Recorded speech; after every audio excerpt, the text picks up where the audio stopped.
Good evening, visitors. Welcome to the Australian War Memorial's last post ceremony. My name is Jenny Halpin, and joining us today from the Royal Australian Navy is Midshipman Lauren Steinman. This evening, we warmly welcome the family of Private Montague Charles Byrne, whose story will be told shortly. We're honoured to acknowledge Major General Dato Sahar bin Haroon, accompanied by Major General Mark Ascoff, Director General, Operations Intelligence, Ms Maria Fernandez, President, Boeing Australia, New Zealand and the South Pacific, the Honourable Stephen Marshall, accompanied by Ms Layla Smith and representatives of the American Australian Association, and Dr Susan Newhouse, Member of the Council of the Australian War Memorial. We also warmly welcome representatives from Defence Work Experience Exercise First Glance. As always, we welcome the veterans who have served, those that are still serving, and the families that love and support them. The live stream of this ceremony is made possible by the Returned and Services League of Australia and the RSL and Services Clubs Association. We welcome members who are watching the broadcast of this ceremony across Australia. During this evening's ceremony, wreaths will be laid at the base of the Pool of Reflection by family, visitors to the memorial, and students on behalf of Christ Church Grammar School visiting from Claremont, Western Australia. Australia's Federation Guard is the tri-service ceremonial unit of the Australian Defence Force. They provide a ceremonial presence at civil and military events and during visits to Australia by foreign dignitaries. The Guard will now dismount the catapult party from the tomb of the unknown Australian soldier.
If you are able, please stand and join in singing the national anthem.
Students and those who require a seat, please be seated.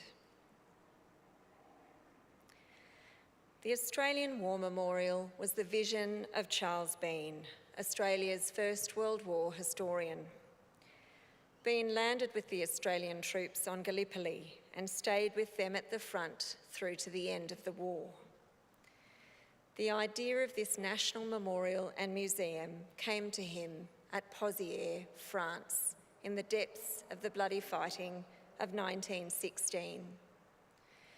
Byrne's idea was that this would be a place where families and friends could mourn loved ones buried in faraway places. It would also be a place that could help all Australians understand what these men and women had achieved and what they had done for us.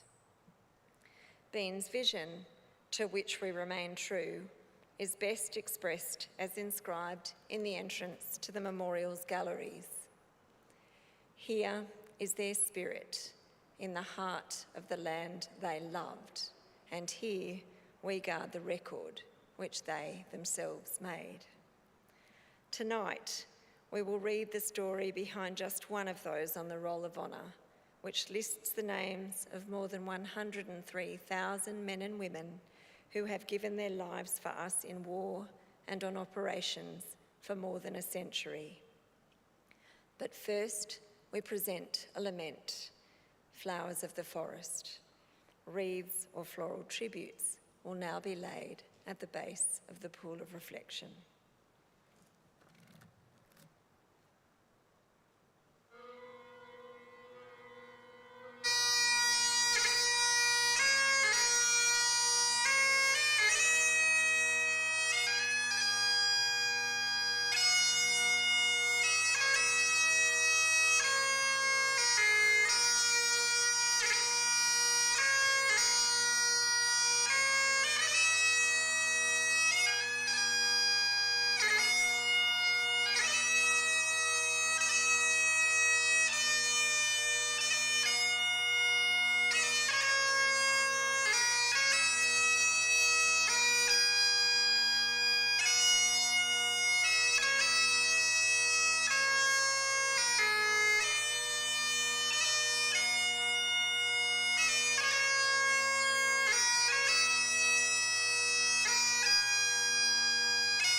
Today, we remember and pay tribute to Private Montague Charles Byrne. Montague Byrne was born in Darwin in January 1895 to William and Elizabeth Byrne. Known as Monty, he had 3 brothers, Harold, Stanley, and Leo. His father owned Tipperary Cattle Station, some 200 kilometres south of Darwin. Monty attended boarding school at St. Joseph's College in Brisbane and completed 3 years in the senior cadets. On finishing school, he returned to Tipperary Station and worked as a stockman. In January 1916, Montague Byrne travelled to Darwin and volunteered for service in the Australian Imperial Force. He undertook initial training in Australia before embarking at Brisbane on the transport ship Shang Chun in May 1916. He spent a short time at the army camps in Egypt before sailing to England, where he spent 2 months training. In October, Byrne sailed to France, and in December, he joined his unit, the 9th Australian Infantry Battalion. The 9th Battalion was stationed north of the Somme River in northern France. The French winter of 1916 and 1917 was one of the coldest in local memory. During the early days of winter, the Australians were poorly prepared for the cold and damp conditions, but the situation gradually improved. Disease and poor health were common, especially in the frontline trenches. In March 1917, Byrne fell ill. He was evacuated to hospital with influenza. He spent about 3 weeks recovering before rejoining his unit in the middle of April. The weather was still cold when Byrne returned to his unit, with occasional snowstorms. The unit was occupying sunken roads near the village of Lagnacourt in southern France. A major German attack took place the day after Byrne returned. The 9th Battalion played a role in successfully repulsing the assault. In May, British commanders attempted for the second time to capture the ruined French village of Bullecourt, part of the German defensive network known as the Hindenburg Line. On the afternoon of the 6th of May, the 9th Battalion, then in a rear area of Nairobi, was warned it would participate in an attack that night. At dusk, the men entered the frontline trenches and readied themselves. The moon was almost full, so visibility would be good. Just before 4 a.m., the lead troops climbed over the barricade, and advanced down the trenches towards the enemy. Before long, they were met with a shower of hand grenades and driven back. Lewis gunners were established in shell holes to provide flanking fire, and the 9th Battalion pressed forward once more. The enemy Parisians of the 3rd Guard Division engaged the Queenslanders in an intense and bitter fight. The trenches became an inferno of bursting grenades as each side tried to force the other back by weight of bombing. Machine guns and flamethrowers joined in. After many hours, the exhausted men of the 9th managed to link up with the Gordon Highlanders, who had been advancing from the opposite end of the trenches. Together, the Australians and Scots had forced the Germans out. The attack cost the 9th Battalion 160 casualties. Private Monty Byrne was among those killed in action. He was 22 years old. Byrne's body was buried near where he fell, but in subsequent fighting, the location of his grave was lost. His name is inscribed on the Australian National Memorial at Villers-Bretonneux in France, alongside the names of more than 10,000 Australian soldiers who were killed in France and have no known grave. Byrne was survived by his parents and brothers. Private Montague Charles Byrne is listed on the Roll of Honour on my right, amongst 62,000 Australians who died while serving in the First World War. His photograph is displayed today besides the pool of reflection. This is but one of the many stories of service and sacrifice told here at the Australian War Memorial. We now remember Private Montague Charles Byrne, who gave his life for us, for our freedoms and in the hope of a better world.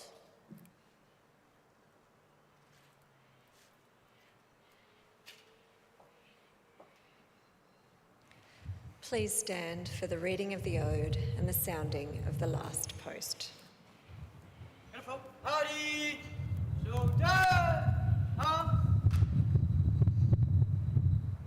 They shall grow not old, as we that are left grow old. Age shall not weary them, nor the years condemn. At the going down of the sun, and in the morning, we will remember them. We will remember them. Beautiful party, present, up.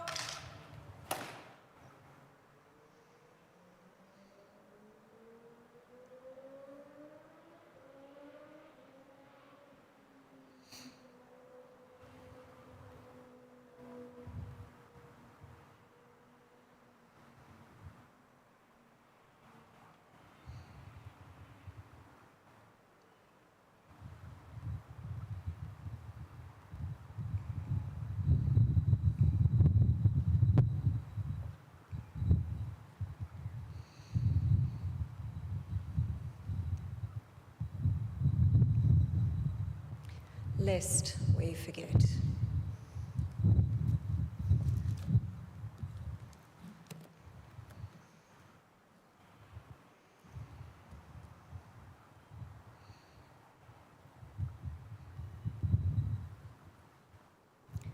The reader and piper will now retire to the Hall of Memory.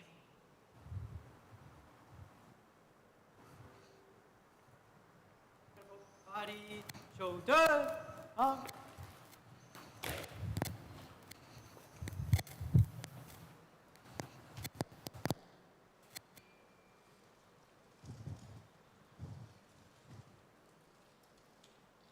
Beautiful party, inward, turn.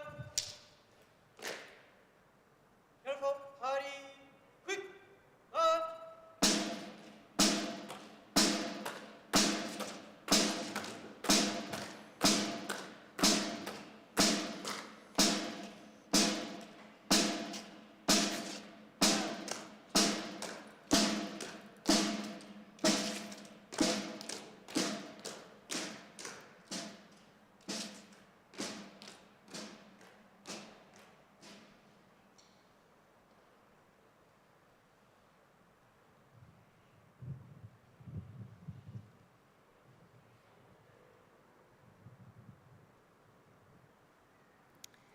We leave you this evening with the words of the memorial's founder, Charles Byrne.